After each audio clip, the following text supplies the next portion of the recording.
మీ GK news నిజం మా గళం. Welcome to GK news. Andhra Pradesh రాష్ట్ర ముఖ్యమంత్రి వైఎస్ జగన్మోహన్ రెడ్డి నేడు తన నియోజకవర్గమైన పులివెందుల ఎమ్మెల్యే అభ్యర్థిగా నామినేషన్ దాఖలు చేశారు. ముందుగా పులివెందుల నుండి భారీ ర్యాలీగా బయలుదేరి ఆర్ఓ కార్యాలయానికి చేరుకుని రిటర్నింగ్ అధికారికి నామినేషన్ పత్రాలను అందించి నామినేషన్ దాఖలు చేశారు. ఇప్పటికే ఆయన పేరు మీద ఒక సెట్ నామినేషన్ దాఖలు అయ్యింది. కాగా నేడు మరో సెట్ నామినేషన్ దాఖలు చేశారు. నేడు పులివెందుల చేరుకున్న సీఎం జగన్ ముందుగా సిఎస్ఐ గ్రౌండ్ లో ఏర్పాటు చేసిన సభలో పాల్గొన్నారు. ఈ సభలో ఆయన మాట్లాడుతూ పులివెందులలో వైసీపీ చేసిన అభివృద్ధి గురించి వివరించారు. ఈ నేపథ్యంలో తన సొంత చెల్లెలు షర్మిల, సునీతపై ఘాటుగా విమర్శించారు.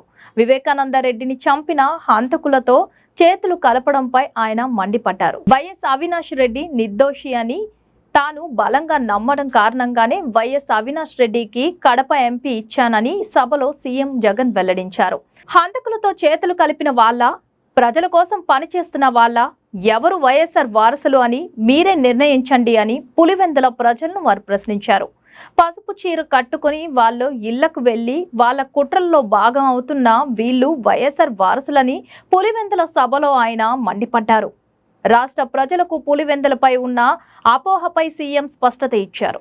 పులివెందుల అంటే ఒక నమ్మకం, ఒక ధైర్యం, పేద ప్రజలను అభిమానించడం, ఒక ఆప్యాయత, ఒక ప్రేమ, అనురాగాలకు పులివెందుల ఒక ఆదర్శనీయమని సీఎం జగన్ వెల్లడించారు. మండు టెండలో సీఎం జగన్ పై ప్రజలు చూపించిన ప్రేమ, అనురాగాలకు ఆయన ఫిదా అయ్యారు. తమను ఎమ్మెల్యే అభ్యర్థిగా, ఎంపీగా అవినాష్ రెడ్డిని భారీ మెజారిటీతో గెలిపించాలని ప్రజలను అభ్యర్థించారు.